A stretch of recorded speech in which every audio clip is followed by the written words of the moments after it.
영원하신 이름 예수님의 이름을 함께 찬양하겠습니다. 너희 박수 치시라니까 우리 감독사님을 우리 영원하신 우리 목표의 우리 이름을 우리 감사함으로 찬양하겠습니다. 우리 함께 찬양합니다. 예수님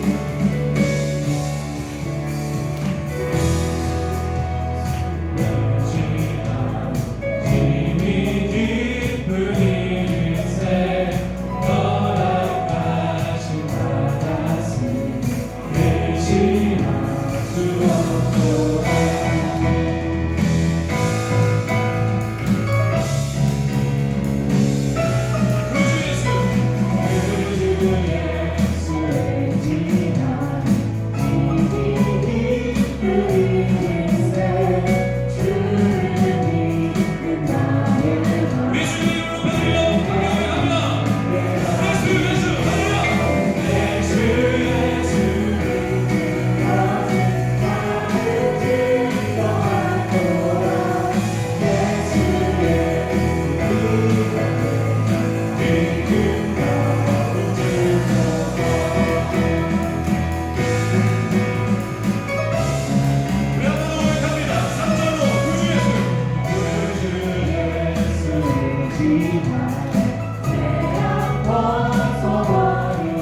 주의 일하심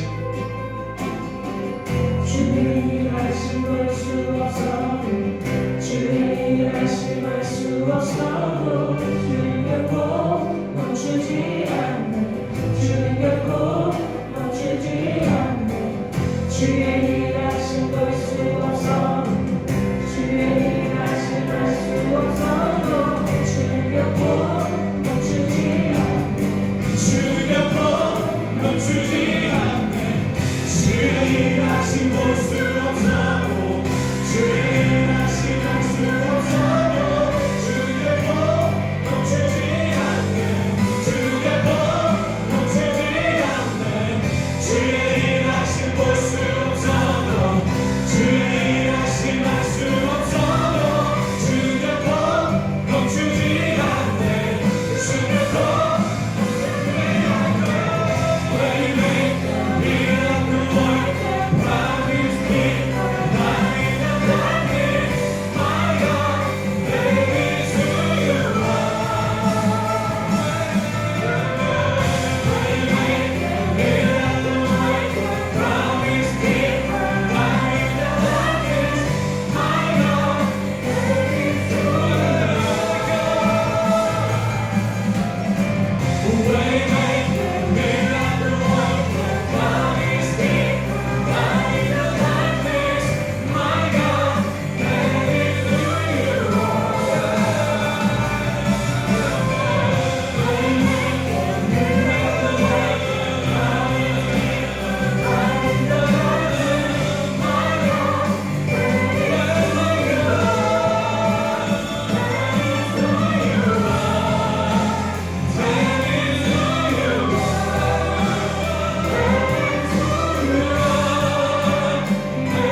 하신 주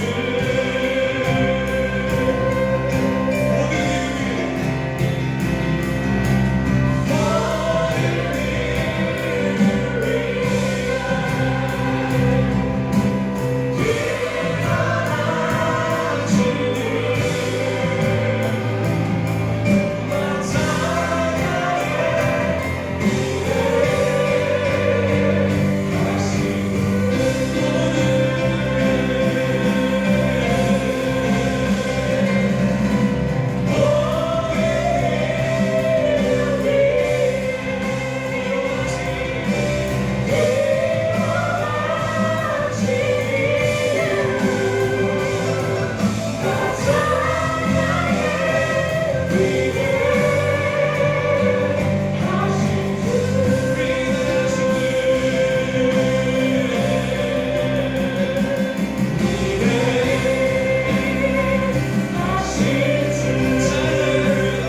함께 기도하시겠습니다.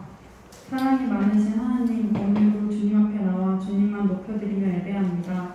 늘 우리를 사랑하시고 보살펴 주심에 감사하며 온 마음과 정성 다해 주님을 경배합니다. 지난 한 주간도 험한 세상을 살아가는 우리들의 삶의 모든 순간을 이끌어 주시고 보호하여 주신 은혜를 감사드립니다. 이 시간 성령 하나님 기름 부어주셔서 감사가 넘쳐나고 모든 시간마다 은혜가 충만한 예배가 되게 하여 주시옵소서. 오늘은 1년 동안 수고한 리더십들을 위하여 서번트 페스티벌 후 예배가 드려집니다. 예기치 못한 코로나라는 상황 속에서 주님의 지혜를 구하며 최선을 다해 섬겨준 장로님과 임원과 간사님들께 큰 은혜와 축복을 부어주시고 앞으로 어느 곳에 서 있던지 그리스도의 향기가 흘러 넘치는 예수님의 사람들 되도록 인도하여 주시옵소서. 하나님, 다시금 코로나 확진자가 급증하고 위험 신호를 느끼며 두렵습니다. 혼란한 상황 속에서도 모든 상황에 시신한 청년들을 보호하여 주시고 코로나에 감염되지 않도록 인도하여 주시옵소서. 이럴 때일수록 더욱 하나님께 나아가 지혜를 얻어 이 땅 가운데 그리스도인으로 흔들리지 않고 굳게 걸어가는 시신한 청년들이 될 수 있도록 인도하여 주시옵소서. 하나님, 살아가면서 각자 다른 모양으로 어려움을 만납니다.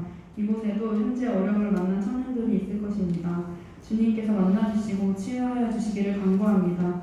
저희가 넘어져 일어날 수 없을 때에 좌절하고 낙담하기보다 더욱 주님께 나아갈 수 있도록 인도하여 주시옵고 긍휼을 베풀어 주시옵소서. 주님과 어느 때라도 동행하는 저희들이 되게 하여 주시옵소서. 오늘도 이 예배를 위해 섬기는 모든 사람들에게 사랑과 은혜가 충만케 부어주시옵소서. 말씀을 전하시는 변종호 목사님을 위하여 기도합니다. 목사님의 가정과 삶 가운데 은혜와 성령 충만 그리고 강건함으로 붙들어 주시옵소서.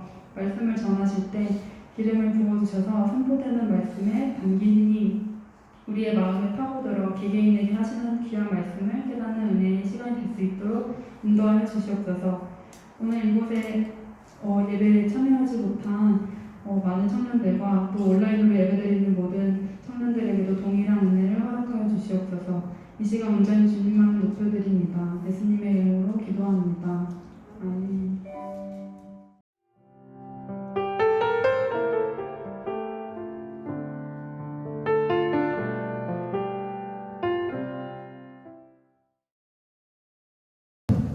하나님 말씀 보겠습니다.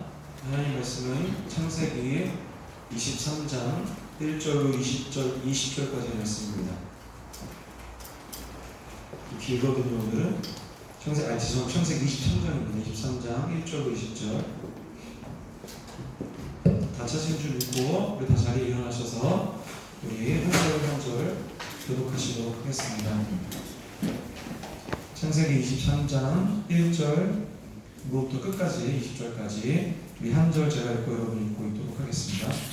사라가 127세를 살았으니 이것이 곧 사라가 누린 횟수라.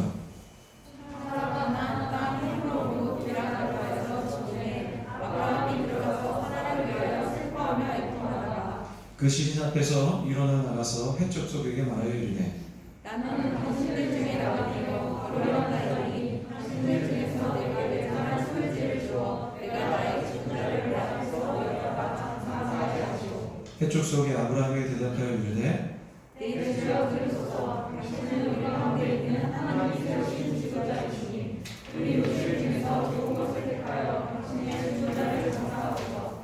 우리 중에서 자기 묘실에 당신의 중보자 장사함을 행할 자가 없으리라. 아브라함이 일어나 그 땅 주민 헷족속을 향하여 몸을 굽히고 그들에게 말하였되 나로 나의 중보자를 내 앞에서 여다가 장사하게 하는 일이 당신을 드실지에 내 말을 듣고 나를 위하여 소화의 아들 여누에게 되어라. 그가 그의 방머리에 있는 그의 막벨라 굴을 내게 주도록 하되 충분한 대가를 받고 그 굴을 내게 주어 당신들 중에서 매장할 소유주가 되게 하기를 원하노라 하매 헤브론이 헷족속 중에 앉아있더니 그가 헷족속 곧 수문으로 모든 자 받는 데서 아브라함에게 대답하여 이르되 내 주여 그리마시고 내 말을 들으소서. 내가 그 밭을 당신에게 드리고 그 속의 굴도 내가 당신에게 드리되 내가 내 동족 앞에서 당신에게 드리오니 당신의 죽은 자를 장사하소서.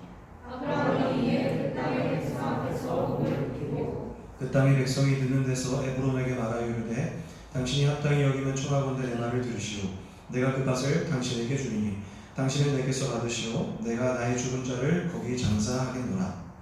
에브론이 아브라함에게 대답하여 이르되 내 주여 내 말을 들으소서. 땅값은 은 400세겔이나 그것이 나와 당신 사이에 무슨 문제가 되리이까. 당신의 죽은 자를 장사하소서. 아브라함이 에브론에게 왔다가 에브론이 해초 속에 드는 데서 아무데로 상인이 통용하는 은 400세겔을 달아 에브론에게 주었더니 마므레와 막벨라에 있는 에브론의 밭 곧 그 밭과 거기에 속한 굴과 그 밭과 그 주위에 둘린 모든 나무가 성문을 들어온 그들은 해초 속에 있는 데서 아브라함의 손으로 확정된 자라. 그 후에 아브라함이 그 안에 사라를 가나안 땅 마므레와 막벨라 밭굴에 장사하였더라. 마므레는 곧 헤브론이라. 함께 읽겠습니다. 이와 같이 그 밭과 거기에 속한 굴이 해 족속으로부터 아브라함이 매장할 소유주로 확정되었더라. 아멘. 자리 앉겠습니다. 우리 잠시 한 1분 정도 시간을 드릴 테니까 오늘 본문이 조금 깁니다. 그래서 그리고 제가 여러분에게 이해를 좀 구해야 돼요. 본문을 이해하기 위해서는 조금 여러분들이 아주 이해를 집중해서 들으셔야 되거든요. 본문을 파악하시고 한번 본문을 한 1분에서 2분 정도 제가 시간 드릴 테니까 한번 본문을 이해하는 시간을 가지시기 바랍니다.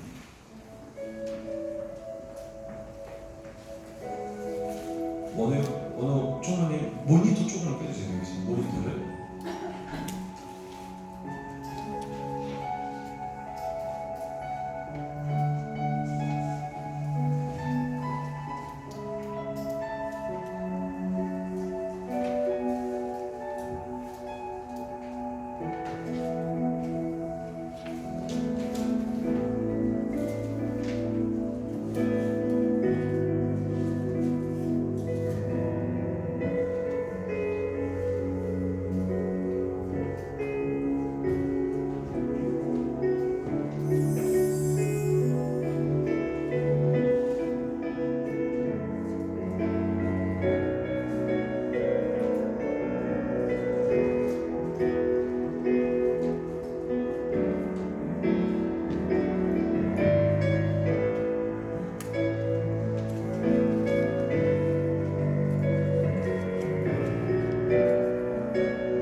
네, 우리 옆사람과 인사하겠습니다. 옆사람과 저 옆에 있는 분들에게 손을 들어서 안녕 인사해 주십시오. 안녕 인사해 주십시오.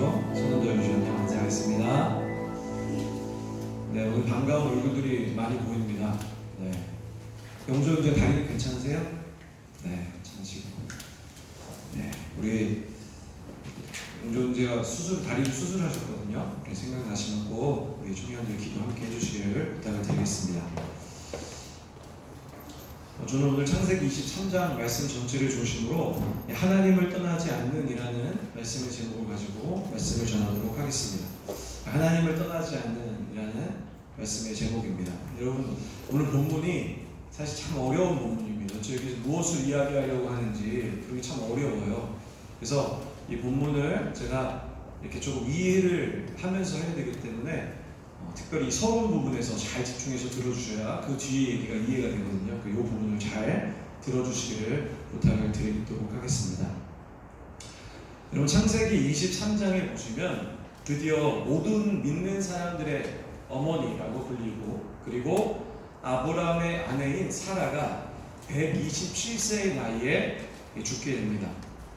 이 성경을 보시면 이 사라의 죽음이 참으로 위대했다라는 것을 우리가 알 수 있는 게 무엇이냐면, 여러분 오늘 본문에 보시면은 사라의 나이가 몇 세에 죽었다라는 표현이 있지 않습니까? 근데 이 표현은 성경의 어떤 여성에게도 쓰여지지 않은 표현이에요. 그러니까 사실은 당시에 문화적으로 봤을 때는 여성의 나이가 몇 세에 죽었다라고 하는 기록이 사실은 큰 의미가 없었어요. 왜? 절대 여성 비하가 아닙니다. 오해하지 마십시오. 그런 게 아니고 당시에 문화적으로 봤을 때 그랬다는 거예요.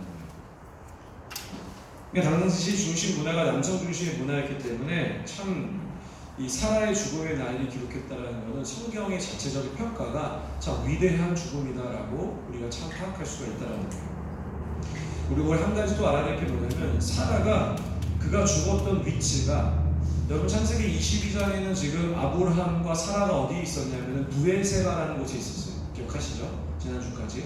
근데 부엘세바에 있다가 23장으로 넘어오는데 그가 죽은 위치는 부엘세바가 아니에요.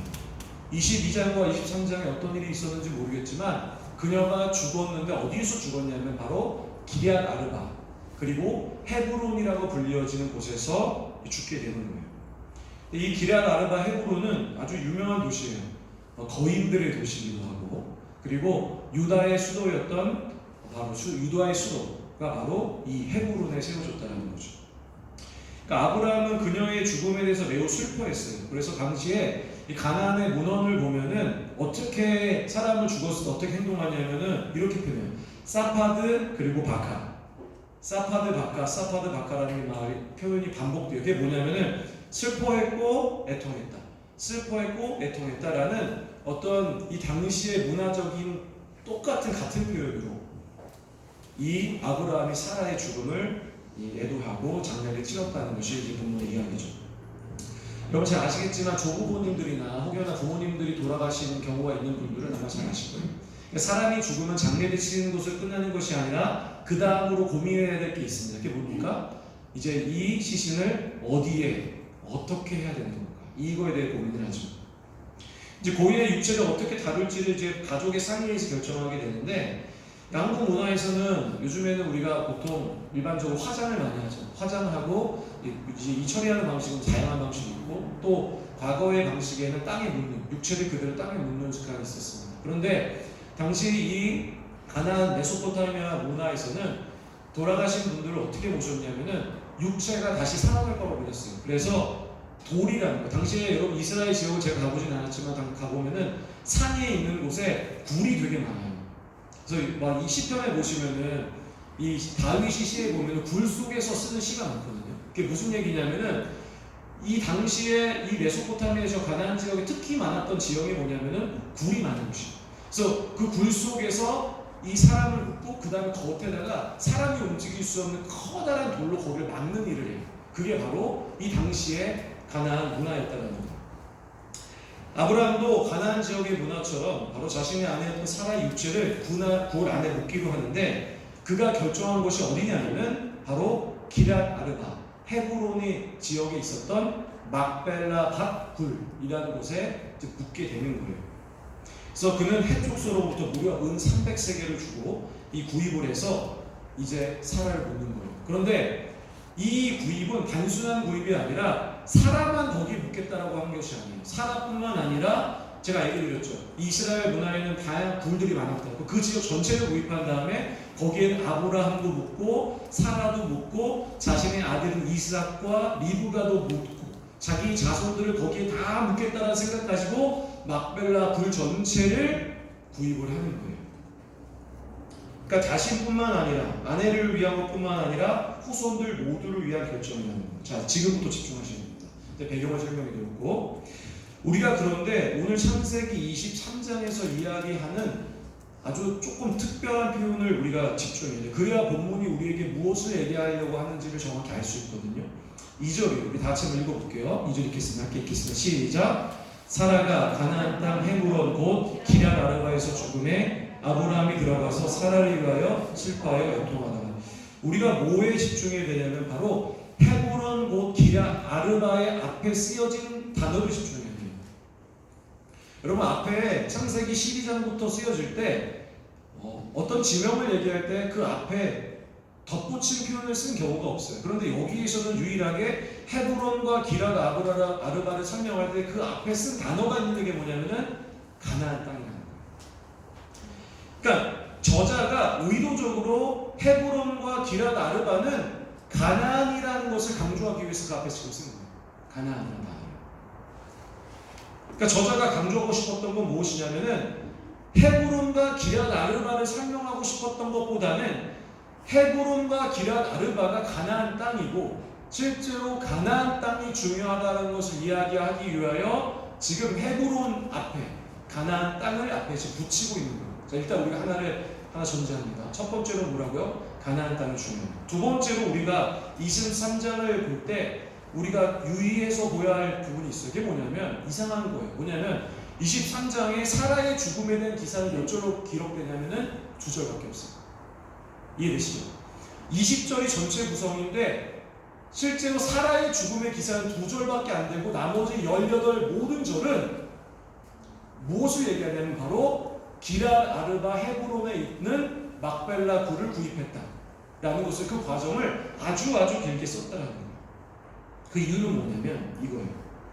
창세기 저자는 막벨라 23장을 통해서 이야기하려는 게 뭐냐면은 사라의 죽음을 이야기하고 싶었던 게 아니에요. 사실 뭘 지금 강조하고 설명하고 싶어 하는 것이냐면은 바로 사라의 죽음보다 바로 아브라함이 막벨라 굴을 구입했다라는 것을 강조하고 싶었던 거예요. 지금 이 두 가지를 제가 전제 드렸죠. 기억하시겠어요? 자, 그럼 이 두 가지 제가 합쳐볼게요. 이 23장이 무엇을 얘기하고 싶냐면 이거예요. 두 가지 잘 정리한다면 창세기 저자가 이 본문에서 독자들로 하여금 뭔가를 말하고 싶었냐면은 사라의 죽음 자체보다 막벨라 동굴이라는 것을 구입하는 것, 바로 이 아브라함이 이 막벨라 굴을 구입하는 것을 강조하고 싶었던 것이고, 그리고 그것이 더 큰 의미가 있었던 거고, 또 한 가지 더가 뭐였냐면은 막벨라 동굴보다 막벨라 동굴이 있었던 지역인 기랏 아르바 헤브론이 아니라 그것을 포함하고 있는 더 큰 땅 가나안 땅을 강조하고 싶었다라는 거예요. 자, 다 기억 못하시겠다면 이것만 기억하시면 돼요. 뭐냐면 본문을 통해서 이해하고 싶은 것이 뭐냐면 바로 가나안 땅이 중요하다라는 거예요. 지금 이 23장은 가나안 땅, 아브라함에게 있어서 가나안 땅이 얼마나 중요한지에 대해서 지금 창세기 저자는 분명하게 이야기하고 싶은 거예요. 이해되시죠? 너무 어렵죠? 죄송해요. 죄송합니다. 제가 이 부분을 너무 고민했어요. 이걸 어떻게 설명해야 되나? 오늘 창세기 저자는 아브라함에게 있어서 이 가나안이라는 땅이란 이 자체가 너무너무 중요하다는 것을 지금 본문은 이야기하는 거예요. 그렇다면 왜 창세기 저자는 아브라함에게 있어서 자신뿐만 아니라 사라도 그렇고 후손 모두가 이 막벨라 밭 굴에 제사를 지을 만큼 자신의 죽은 육체를 거기에 묻으려고 하는 것만큼 가나안 땅이 왜 그에게 소중한가를 오늘 이야기하려는 거예요. 왜 이것이 중요한가에 대해서 제가 두 가지로 설명해드리고 대신 이제 본론은 제가 가장 쉽게 설교하려는 내용 거의 뺐어요. 이 의미에 대해서 제가 설명을 드리도록 하겠습니다. 왜 아브라함에게 있어서 가나안이 중요했다? 그 이유는 무엇이냐면 첫 번째로는 가나안은 하나님의 약속이고 그 약속이 실현된 곳이며 더 구체적으로 나아가서는 이 가나안은 아브라함에게 있어서 하나님 그 자체였기 때문에 그래서 아브라함은 죽으면서까지도 자신의 육체를 바로 이 땅에 묻고 싶었던 거예요. 제가 호주에서 유학할 때 이제 한인교회에서 사역을 했는데 한 성도님들이 그 어르신 성도님 있잖아요. 그 성도님들이 입버릇처럼 하는 얘기가 있어요. 그게 뭐냐면은 내가 지금 호주에 살지만 내가 죽어서는 꼭 한국 땅에 묻히고 싶다 이런 얘기를 많이 있어요. 자주 들었어요. 사실 해외에 사는 사람들이 여러분들 생각했을 때는 막 외국에 살고 싶어서 사는 사람들도 있겠죠. 그런데 사실 제가 이게 호주에서 이렇게 살아보니까 이 사역을 하다 보니까 깨달은 게 뭐냐면 생각보다 외국에서 사는 것이 자신의 의지보다는 불가피하게 살아가는 사람들이 훨씬 더 많아요. 어느 날 보니까 나는 그냥 잠시 살고 돌아가야지 했는데 어느 날 보니 내 모든 삶의 터전이 다 잡혀 있고 경제적인 것, 사회적인 것 모든 것들이 이 외이방 땅에 다 있다는 걸 깨달아서 돌아가고 싶지만 돌아갈 수 없는 그런 상황이 생길 수밖에 없다는 거죠. 그래서 자신의 육체는 지금 해외에 있지만 내가 죽어서는 내 몸은 곧 내 고국 한국에 묻히고 싶다는 얘기를 많이 했다는 거예요. 여러분 한번 생각해 보세요. 아브라함은 어디 사람입니까? 사라는 어디 사람입니까? 가나안 사람입니까? 아니에요. 가나안 사람이 아니에요. 이 사람들은 바로 메소포타미아의 핵심 운명지인 우르 사람이에요. 가나안 지역은 사람들이 당시 메소포타미아 사람들이 어떻게 생각했냐면 미개된 지역이고 그리고 위험한 지역이라고 생각했어요. 그러면 여러분 아브라함 입장에서 훨씬 더 안정을 취하게 됐고 자기가 공동체가 있었기 때문에 훨씬 더 많은 이야기가 있었을 텐데 왜 자신의 육체는 우르가 아니라 이 땅에 묻히려고 했냐는 거예요. 여러분 75년 동안 우르를 살았어요. 75년 동안. 그런데 왜 아브라함은 자신뿐만 아니라 사라도 이 가나안 땅에 자신의 육체를 묻으려고 했을까? 여러분 당시 문화적으로 봐도 고향에 자신의 육체를 묻는 것이 굉장히 일반적인 일이었어요. 그런데 아브라함은 이 땅에 묻혔다는 거예요. 그 이유는 뭘까? 한국 땅에 20세기 초반에 오셨던 선교사님이 계세요. 그 선교사님 이름은 헐버트 선교사님이라는 거예요. 우리나라 기독교의 초기에 오신 분이에요. 근데 이분이 지금은 육체가 양화진에 계시거든요. 근데 이분이 한국에 계실 때도 그랬고 미국으로 돌아가시고 나서도 입버릇처럼 하고 싶었던 아주 유명한 일화가 있어요. 여러분 양화진 가시면 이게 기록되어 있거든요. 이렇게 되어 있습니다. 나는 웨스터민스터 사원보다 한국에 묻히고 싶다. 그럼 아마 혹시 양화진 가셨던 분들은 이 기사를 보신 분들도 있으실 거예요. 못 본 표정이네요. 여러분 그곳에 그렇게 기록이 되어 있어요. 여러분 웨스터민스터 사원은요 영국의 왕들이나 그리고 당시의 영국 사회에 아주 지대한 영향을 미친 사람들만 묻힐 수 있는 우리나라로 따지면 국립묘지 같은 그런 곳이에요. 그런데 웨스터민스터 사원에 자신의 육체가 묻히게 되면 얼마나 기쁜 일입니까? 자신의 가문에도 기쁜 일 아니겠어요?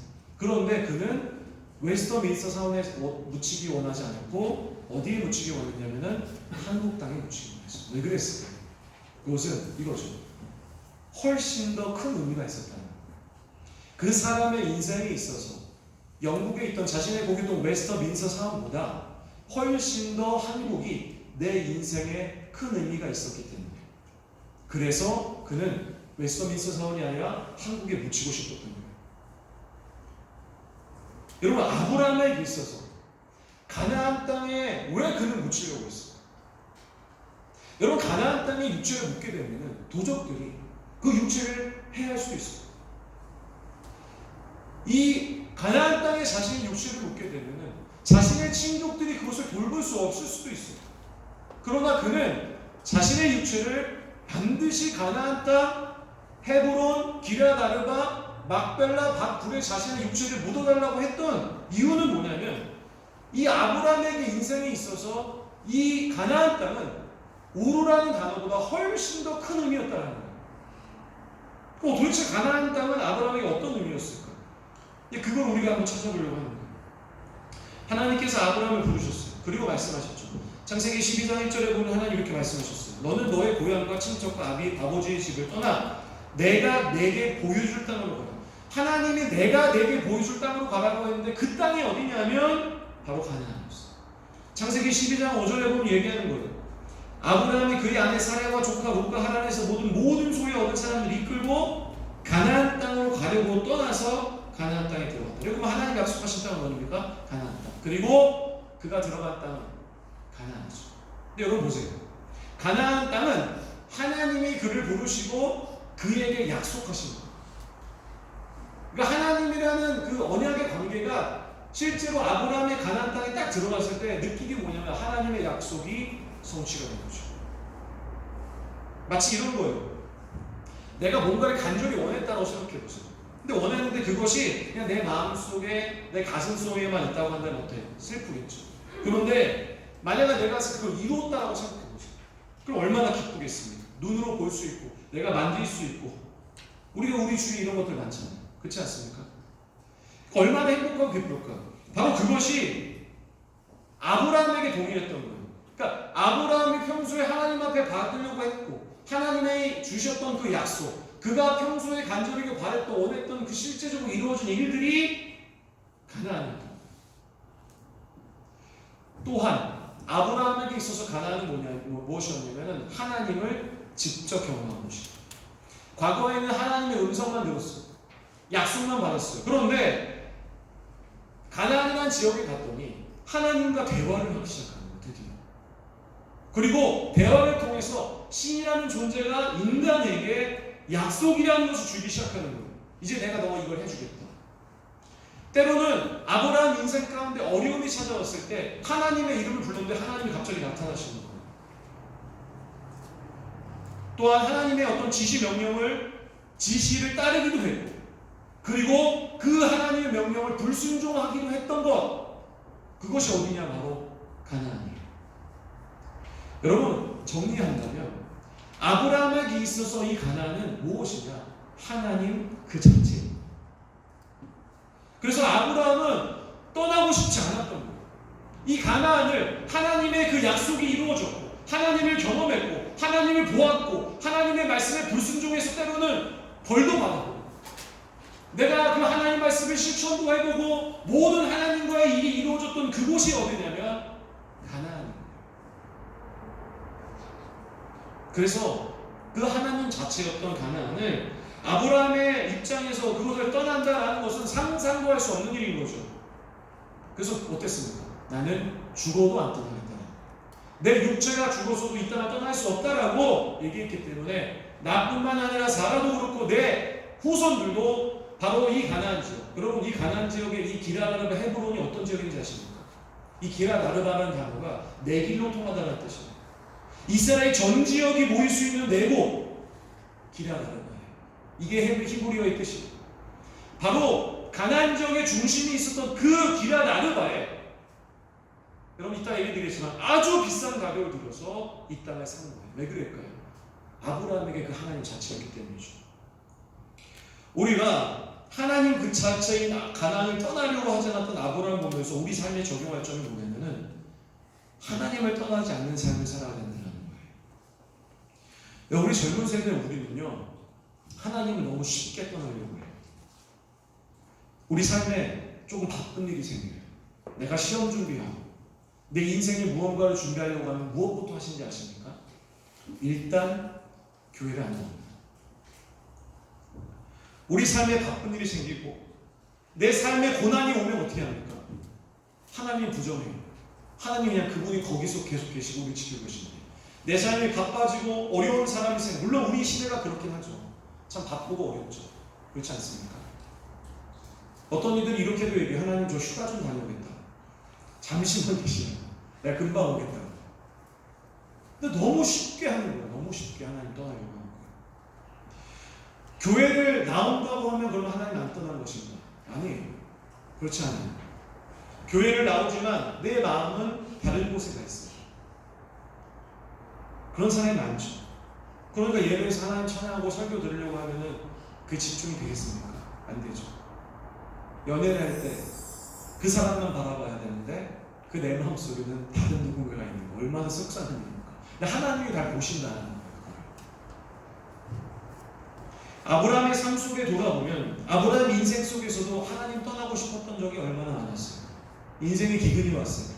다 모든 사람이 굶어 죽을 상황이 생기는 거예요. 그래서 그는 어떻게 했습니까? 하나님 약속하신 가나안을 떠났어요. 하나님을 떠난 거예요. 아브라함 삶 속에서 자녀의 문제가 있었고 생계의 문제, 고통의 문제가 얼마나 많은 일이 있었는데 떠났지만 다시 돌아온 거죠. 그런 많은 과정과 인생의 일을 다 감당하고 지나가면서 아브라함이 스스로 내린 결론은 뭐냐면 내 가나안이 가장 소중하다. 그래서 그렇게 얘기하는 거죠. 나는 죽어도 하나님 못 떠난다.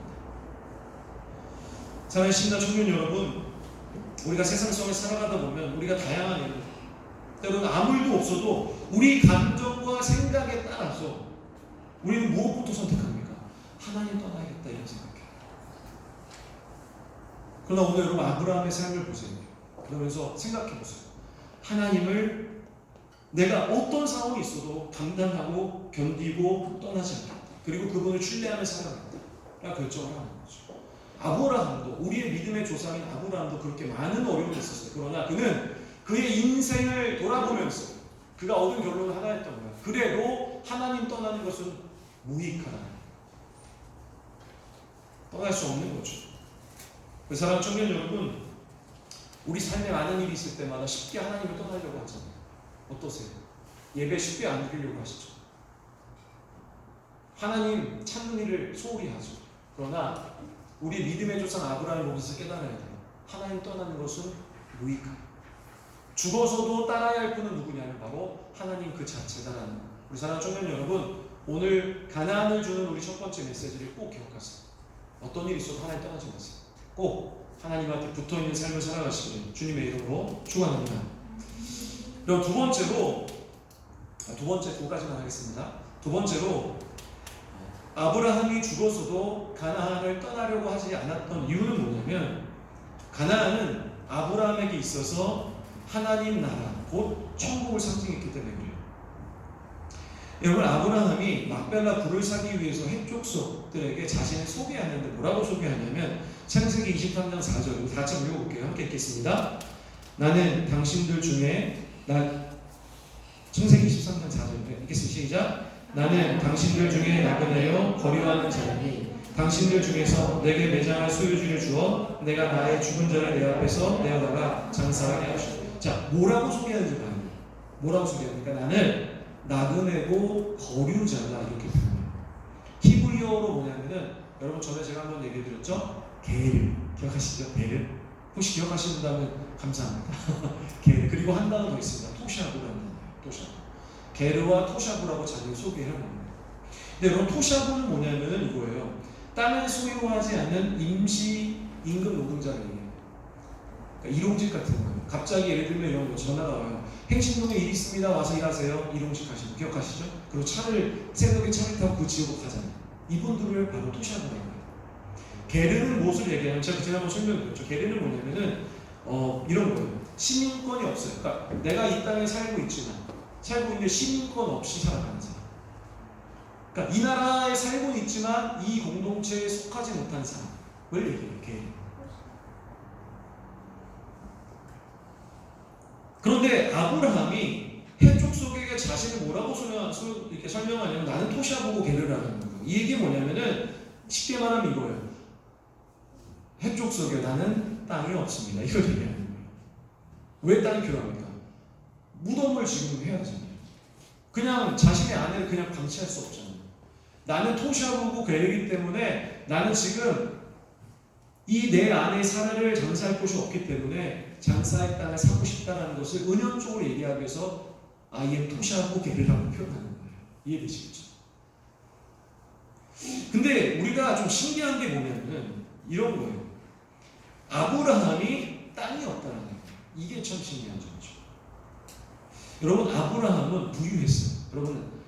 여러분 이제 다음 주 24장에 보시면, 제가 다음 세대에서 설교할 건데, 다음 주 이 설교에 보시면 재밌는 점이 있어요. 이게 뭐냐면, 자기 스스로가 아브라함이 뭐라고 얘기하면 난 부자라고 표현해요. 난 부자입니다. 이렇게. 그 재산은 많은데 이상한 게 뭐냐면 땅이 없었다라는 거예요. 땅이 언제 최초의 땅이고 마지막 땅이 바로 이 막벨라 불이에요. 막벨라. 아니, 왜 그는 땅을 소유하지 않았을까? 돈도 많았는데. 그는 평생 이삭도 그랬고, 모두가 어떤 삶을 사는지 아십니까? 돈이 있었어도 그냥 유목민을 살았어요. 그의 원래 신분이 뭔지 아십니까? 원래는 유목민이 아니에요. 원래가 이 메소포타미아 우부 지역은 전부 다 정착민들이에요. 그냥 농사를 지으며 살아갔어요. 그런데 그는 큰 돈이 있었음에도 불구하고 정착하지 않았고 결국 계속 떠돌며 살았어요. 그 이유는 뭐냐면 이겁니다. 바로 자신의 아이덴티티, 정체성 때문에 그랬던 거예요. 그는 뭐라고 생각했냐면, 나는 이 땅에 속한 백성이 아니다. 나는 하나님 나라에 속한 백성이라고 생각했기 때문에 그래요. 히브리서 11장 14절, 지난주에 제가 설명드렸던 것이죠. 뭐라고 하냐면은, 그들이 이같이 말하는 것은 자기들이 본향 찾는 자임을 나타내. 이 본향이 뭐냐면 하나님 나라예요. 그러니까 그들이 실제로 이 땅에 살아갔지만, 이 땅의 백성의 신분으로 살아갔지만, 그가 실제로 생각했던 아이덴티티는 뭐냐면은 하나님 나라가 있었던 거죠. 그래서 그는 아무리 큰 재산을 가지고 있었어도 땅을 소유하지 않았던 거예요. 저는 청년들에게 아브라함처럼 땅 사지 말고 아파트 사지 말라고 얘기하는 게 아닙니다. 제가 여러분들에게 이야기하고 싶은 게 뭐냐면은 우리에게 정확한 정책성, 분명한 것을 가져야 되는 게 뭐냐면 우리 소속은 이 땅이 아니다. 우리 소속은 하나님 나라라는 거예요. 여러분, 이 신앙이 우리 가운데 있으면 여러분, 우리가 이 땅에서 조금 어려운 일 당해도, 우리가 남들보다 조금 힘들게 살아도 그렇게 주눅들지 않아요. 내가 남들보다 조금 적은 걸 갖고 있어도, 부족한 것을 갖고 있어도 하나도 안 부끄러워. 왜 그러냐면 내가 신분이 여기가 아니라 위라고 생각합니다. 두렵지가 않은 거죠. 여러분, 우리 하나 더 본문의 재밌는 점이 뭔지 아십니까? 아브라함이 에브론에게 막벨라 굴을 구입했거든요. 그런데 그 가격이 터무니없이 비쌌다는 거예요. 자, 제가 설명해 드릴게요. 아브라함이 에브론에게 이제 막벨라 굴에 사라 장사하겠다고 이제 땅을 구입하고 싶다라고 얘기해요. 그러더니 에브론이 뭐라고 하냐면 그냥 너 사라, 공짜로 못 얻어도 돼. 너하고 내 사이에 무슨 돈을 내니? 이렇게 말하는 거예요. 근데 사실 그게 에브론의 뜻이 아니었어요. 왜 그러냐면 이 구절 때문에 아브라함이 다시 한번 내가 사겠으니까 땅을 팔라 이랬더니 이렇게 말해요. 창세기 23장 15절 이렇게 얘기합니다. 내 주여 내 말을 들으소서. 땅값은 은 400세겔입니다. 그것이 그런데 나와 무슨 상관이 되겠습니까? 당신 그냥 못 오십시오. 이렇게 얘기하는 거예요. 여러분, 이 말은 예의 있는 표현이 아닙니다. 에브론이 그냥 괜찮은데 내 땅은 은 400세겔이야. 그냥 묻어. 이렇게 얘기했을 때 그 말을 고지고대로 참 대단하다. 너 참 마음이 넓은 사람이구나. 은 400세겔까지 큰 돈을 나에게 주다니. 이렇게 이해하면 안 돼요. 이게 눈에 보이는 거짓말이에요. 예를 들면 이런 거예요. 어떤 청년이 핸드폰이 막 고장났어요. 그리고 나서 어떤 친구한테 얘기하는 거예요. 나 핸드폰이 고장났는데 내가 지금 약정이 좀 남아서 그러니까 혹시 너 공폰 혹시 있니? 이렇게 물어봤어요. 그랬더니 이 친구가 이렇게 말해요. 이거 사실 중고 시세는 한 20만 원 하거든. 내가 너 빌려줄게. 너 언제까지 쓸 거야? 뭐 이렇게 표현했겠죠. 그러면 이 말의 의도는 돈을 얘기하지 않았다면 그냥 빌려줬겠죠. 근데 그 의도는 뭘까요? 뭔가 좀 바라는 게 있는 거죠. 그렇죠? 사라는 거죠. 혹시 지금까지 사시면서 그냥 무료로 받으신 분 계세요? 눈치가 없으신 거예요. 눈치 없으신 거예요. 그러니까 에브론은 사실은 실제로 아브라함을 이야기한 건 형식적인 얘기였던 거예요. 은 400세를 내고 살아라. 근데 여러분, 문제가 뭔지 아십니까? 이 은 400세겔이라는 가격이 완전 폭리예요. 완전 폭리예요. 자, 예레미야의 서에 보면 1000년이 지난 이후의 얘기를 제가 하는 거예요. 1000년이 지났을 때 예레미야가 하나님께 예레미야 숙부였던 하나멜로부터 아나돗이라는 땅이 있어요. 이 아나돗의 땅에 이 밭을 사거든요. 이 밭을 얼마에 사는지 아십니까? 이 충격적이에요. 예레미야 32장 9절이에요. 우리 한번 읽어볼게요. 시작. 내 숙부의 아들 하나멜이 아나돗에 있는 밭을 사는데 은 17세겔을 달아주대. 17세겔의 땅을 산 거예요. 그런데 도대체 막벨라는 도대체 얼마큼인지 무려 은 400세겔 달라고 하는 거예요. 근데 중요한 건 여러분, 물가라는 게 있잖아요. 그렇지 않습니까? 근데 지금 시기가 얼마큼 지났냐면 1000년이 지났어요. 1000년이 지났는데 이 돈은 17세겔이 300세겔이 된 거예요. 자, 그리고 여러분 이걸 알아야죠. 도대체 이 17세겔의 가치가 뭔지를 좀 알아야 돼요. 왜냐하면 얼마나 이게 좀 큰 건지. 여러분, 당시에 이 세겔이나 은 1세겔은 일반 노동자들이 5일이 일해야 벌 수 있는 돈이에요. 만약에 여러분 최저시급으로 하게 되면 얼마 정도 하는 거죠? 우리 따지면 그냥 최저시급만 하거든요. 어느 정도 합니까? 한 50만 원 정도 받아야 되죠. 그렇지 않습니까? 1세겔이라는 게. 이게 도대체 이 사람이 무슨 생각이었는지 은 400, 이 은을 400세겔에다가 300세겔이라고 해서 죄송해요. 400세겔을 구입하라고 하는 거예요. 근데 그 이유는 뭐냐면 이거예요. 자, 17절에 나옵니다. 왜 이렇게 비싸게 샀는지. 자, 읽어볼게요. 시작. 마모레야 막벨라 있는 에브론의 밭, 곧 그 밭과 거기에 속한 굴과 그 밭과 그 주위에 둘린 모든 나무가 이렇게 되는 거죠. 왜 그랬을까요? 다 산 거예요. 그러니까 실제로는 에브론이 비싼 값을 팔아먹으려고 굴만 사면 되는데, 그냥 땅만 사면 되는 거를 은 400세겔 들으면서 너는 자 봐라, 여기 밭도 사고 굴도 사고 여기는 나무도 사라고 어이가 없는 거죠. 나무도 살해요. 이게 말이 안 되지 않습니까? 그런데 이상한 건 뭐냐면 아브라함은 이 땅을 합당한 가격에, 에브론이 말한 제시한 가격에 샀다는 거예요. 말도 안 되는 불공정한 거래죠. 왜 그랬을까? 왜 이 사람은 아브라함이 시세를 모르는 사람이 아니겠죠. 이유는 뭘까? 마태복음 13장에 보시면은 이것이 우리가 이해할 수 있는 부분이 있죠. 예수님께서 이 제자들에게 하나님 나라와 천국에 대한 교훈을 비유로 막 설명해 주게 되거든요. 그리고 한 설명했어요. 어느 사람이 길을 가고 있었는데 이 밭에 지나갔단다. 밭에 지나가는데 밭에 봤더니 뭔가 반짝반짝거리는 게 보이는 거야. 그래서 그 반짝거리는 거 찾아가 봤더니 이게 뭐지? 보물이네. 이걸 너무 내가 소유하고 싶어. 그래서 그 밭주인을 찾아가는 거죠. 찾아가서 밭주인이랑 이 땅을 나에게 파십시오. 내가 이걸 사겠습니다. 그랬더니 밭주인이 그럼 사십시오. 그런데 그냥 사면 안 되고 돈을 많이 줘야 돼요. 성경에 뭐라고 표현하지 아십니까? 이렇게 자신의 재산을 다 팔아샀다. 천국의 비밀. 그러니까 지금 이 밭을 살려고 한 사람은 결국 자신의 모든 것을 팔아서 이 밭을 샀다라고 기록을 했는데, 어떻게 보면은 자신의 재산을 다 팔아서 이 작은 땅이나 얼마 땅인지 모르지만 이 땅을 샀을 때 이 사람이 이 땅을 산 이유가 뭐냐면 이 땅에 훨씬 더 큰 가치가 있다고 생각하는 거죠. 자, 아브라함에게 적용해 보세요. 아브라함에게 폭리를 당하면서까지 은 400세겔의 이 땅을 샀어요. 왜 그랬을까? 그 가치가 있는 거죠. 훨씬 더 그 가치가 있었기 때문에 은 400세겔을 주고서도 이것은 바로 사야 된다고 생각하는 거예요. 아브라함이 내가 이 땅 폭리라도 구입해야겠다 생각하는 것은, 생각한 이유를 보면은, 여러분 단순히 시신만 안치하려고 샀겠습니까? 여러분 생각해 보세요. 이 시신만 안치하려고 하면 이 땅에 안 사죠. 이 집이 어디예요? 부엘세바예요. 부엘세바에서 길아 나아가는 많은 길을 걸어가요. 3일길 이상을 걸어가야 되는 길이에요. 그러면 자신의 집에서 무덤에 가까우면 더 좋지 않겠어요? 그런데 굳이 왜 가나안 중심적인 이 기라 나르바와 헤브론에다가 그냥 땅도 아니라 아주 비싼 가격을 주고 이 땅을 샀다는 것은 이유가 있었다는 거죠. 그게 뭐겠습니까? 바로 이 가나안 땅은 그에게, 제가 앞에 설명드렸던 것처럼 아브라함 이시 속에 하나님 나라라는 상징이 그 여기 있었다는 거예요. 사랑하는 시민과 청년 여러분, 우리는 반드시 하나님 나라를 소유해야 됩니다. 하나님 나라를 소유하기 위해서 여러분에게 오늘 본문의 이야기처럼 여러분이 가지고 있는 모든 재산을 다 팔고 그리고 불공정한 거래로 살아가는 게 아니에요. 오직 우리에게는 한 가지 가치만 필요해요. 믿음. 가장 먼저 우리가 인정할 것은 이겁니다. 내가 죄인임을 인정해야 돼요.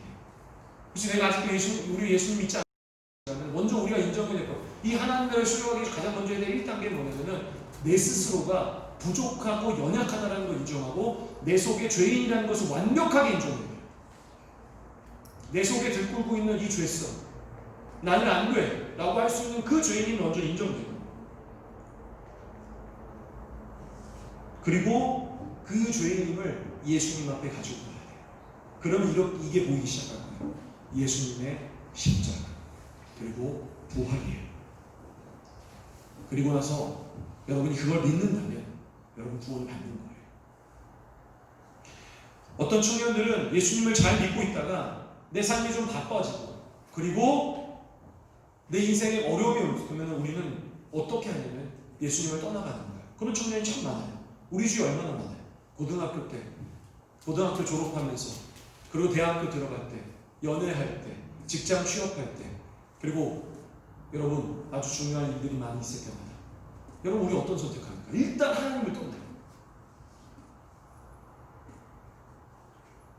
때로는 결혼하면서 직장, 결혼하면서 신앙을 잊어요. 여러분 우리가 믿음을 잃으면 하나님 떠나면 어떻게 되냐면 여러분 우리는 하나님 나라를 소유할 수 없어요. 지옥을 가는 거예요. 아브라함은 죽으면서까지도 그가 놓치지 않고 싶었던 게 뭔지 아십니까? 그게 바로 하나님 나라를 상징하는 가나안 땅이었어요. 그래서 그는 절대로 그것을 놓치지 않았던 거예요. 우리도 그래야 되죠. 제가 처음에 오늘 통성 기도할 때 여러분의 부탁드렸던 거 있지 않습니까? 그러니까 우리도 믿음의 길을 끝까지 걸어가야 돼요. 여러분 여기에 있는 우리 모두가 하나님 나라에서 다 볼 거라고 생각하지만 그렇지 않습니다. 제가 바라고 원하는 기도하는 것은 제가 목회하는 신과 청년교회 모두가 하나님 나라 가는 게 제 인생의 목표예요. 내가 목회하는 곳에서.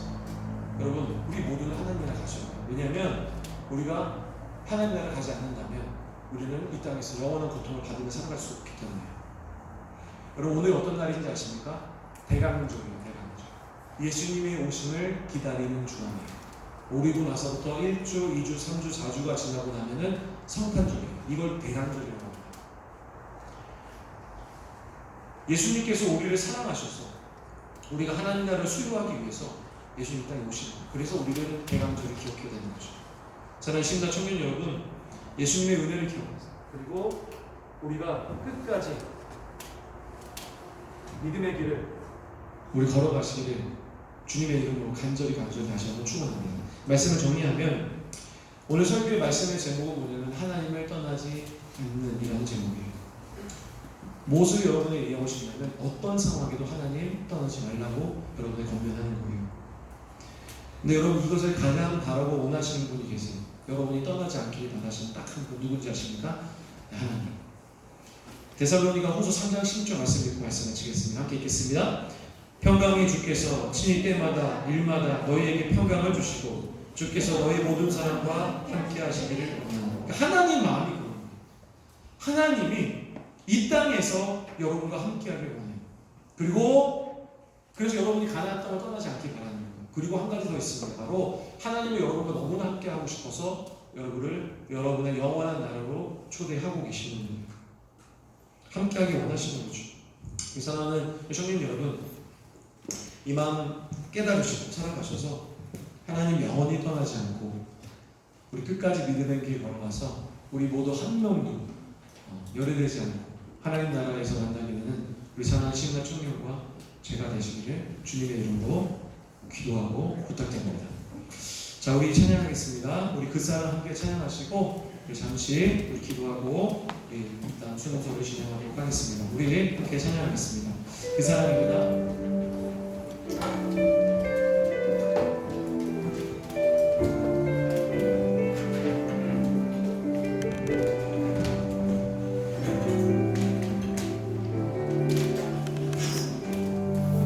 아버지 사랑 내가 노래해.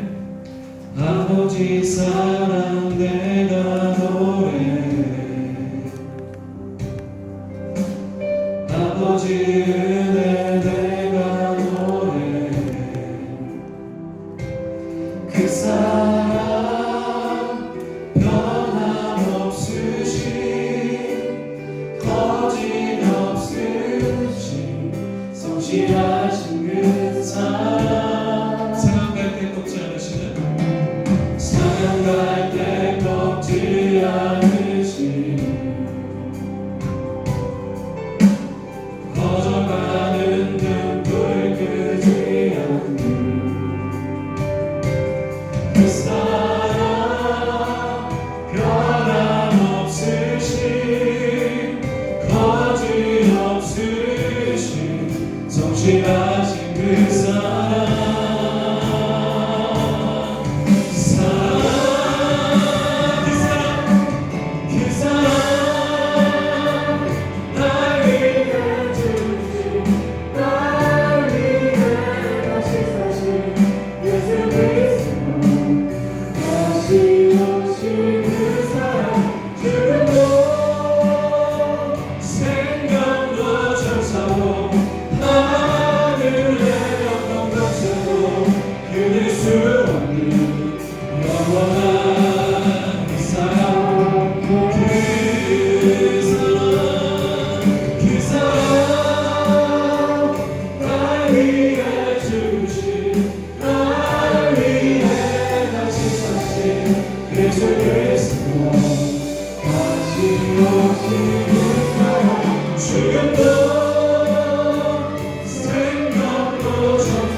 생각하고 선택하는 게 뭐냐면 하나님 떠나는 거예요. 근데 그게 문제는 뭐냐면 우리가 하나님을 한번 떠나기 시작한다면 우리가 그만한 틈을 넣어주는 거죠. 다시 돌아갈 수도 있지만 여러분 우리가 하나님 앞에 더욱더 멀리 갈 수밖에 없어요. 그래서 우리가 결정해야 돼요. 하나님 내가 어떤 상황 속에서 하나님 끝까지 신뢰하고 주님의 길을 걸어가겠습니다. 하나님 내 삶에 어떤 어려움이 있고 내 인생에 어떤 이한이 있을지라도 하나님 아버지 저는 주님을 끝까지 따르고 주님의 길을 걸어가겠습니다. 그래서 언젠가 하나님이 나와 함께하기를 당신을 원하신 하나님께서 나에게 예비하신 그 하나님 나라에 내가 들어가기 원합니다. 하나님 제가 끝까지 믿음의 길을 걸어가게 하여 주시옵소서. 우리 다같이 동성으로 우리 결단하며 하나님 우리의 믿음의 길을 끝까지 걸어가겠습니다. 하나님 떠나지 않겠습니다. 우리 동성으로 하나님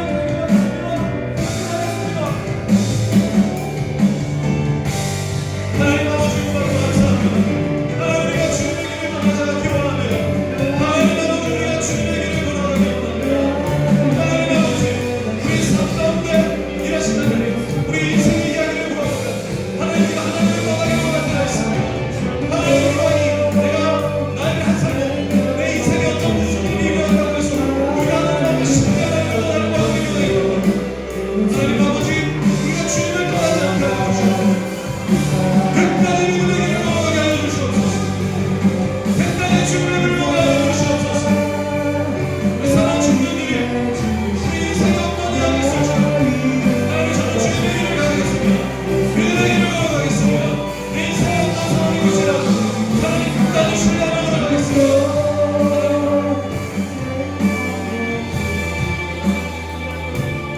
하나님 아버지 고맙고 감사합니다. 우리 청년들 오늘 우리 사라의 죽음과 이 막벨라 굴을 구입하는 이야기를 통해서 끝까지 가나안을 떠나려고 하지 않았던 가나안 이 아브라함의 이야기를 우리가 봅니다. 하나님 우리가 주님을 떠나지 않겠습니다. 우리가 끝까지 이 가나안을 소중히 여기고 하나님을 소중히 여기겠습니다. 그래서 이 땅에서뿐만 아니라 하나님 나라 가겠습니다. 가장 우리가 이 땅에 우리를 하나님 나라에 오기 원하시는 그 하나님의 마음을 우리가 깨닫고 우리가 이제는 절대로 하나님 떠나지 않고 끝까지 주님의 길을 걸어가겠습니다. 하나님 우리 청년을 지켜주시고 보호하여 주시옵소서. 감사드리며 예수님의 이름으로 기도했습니다. 아멘. 네, 지금 시간에